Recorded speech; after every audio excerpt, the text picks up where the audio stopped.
ये कहानी है विश्व क्रिकेट इतिहास के उस मैच की जिसको आज तक का सबसे छोटा टेस्ट मैच कंसीडर किया जाता है।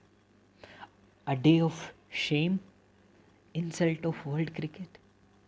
ऐसा क्या हुआ था कि उस दिन न्यूज़पेपर्स को ये सब लिखना पड़ा उस मैच के बारे में जो 1998 में सबीना पार्क पर वेस्टइंडीज़ और इंग्लैंड के बीच खेला जा रहा था।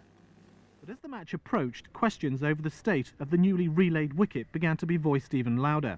Its appearance certainly didn't inspire confidence, with ripples visible to the naked eye and rivulets of lush grass punctuating an otherwise shiny surface. But no one, surely, could have imagined what was to follow. Believing that the wicket would only get worse, Mike Atherton chose to bat on winning the toss, but in the very first over, the pitch was already parading its devilry. As Atherton and Stewart struggled to find a method of coping with the dramatically inconsistent bounce, Walsh and Ambrose homed in on their target.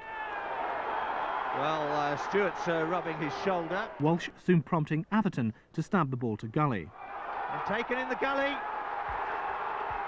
Showing Campbell the fielder, Atherton goes. In at number 3 came Mark Butcher for his first knock of the tour, called up that morning because Jack Russell fell ill overnight, only to receive an unplayable delivery first ball. He goes. First ball, Steve Buckner gives him out. Virtually impossible to play. Nasser Hussain showed courage in seeking to stop the rot, but eventually Ambrose produced one of the few deliveries that didn't misbehave, and Hooper took a good catch at slip. 9 for 3, and you might expect the West Indies to be cock-a-hoop, but it was clear from their body language they were just as concerned about the wicket as England.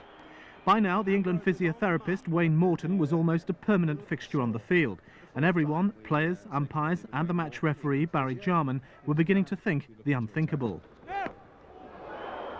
Well played. That is very, very well played. That's caused him great pain. He's in trouble here, Stuart. Well, I just think that you've got to use a bit of common sense here. This is meant to be an even contest, Test cricket. The clincher was a ball from Ambrose to Stewart. Stewart played forward, but the ball went clean over wicketkeeper David Williams' head for 4 byes. Signalled over the wicketkeeper's head from a ball so pitched up that Alex Stewart was playing forward to it. I'm sorry, but this is a complete joke. Well, a little bit of conversation there between the two batsmen. I think even Curtly Ambrose is starting to wonder what he's meant to do on a wicket like this. And that one goes about shin high. Complete nightmare. Played again, and more pain. 2 more blows on the hand to Stewart and Thorpe, and Stewart called Atherton onto the field. And incredibly, that conversation with umpires Buckner and Venkat, Lara and Jarman was to prompt the first ever abandoned test match due to the pitch in 122 years.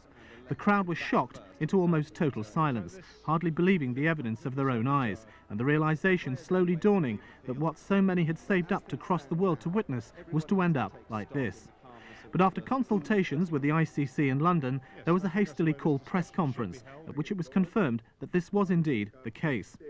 As the local press savaged those responsible, both sides had to try to cope with a massive sense of anticlimax and the logistical difficulties of moving early to Trinidad for a hastily rearranged match. For all the wrong reasons, Supina Park will remain etched in cricketing history, and the cost to cricket in Jamaica, both in financial and cricketing terms, will be evident for a long time to come.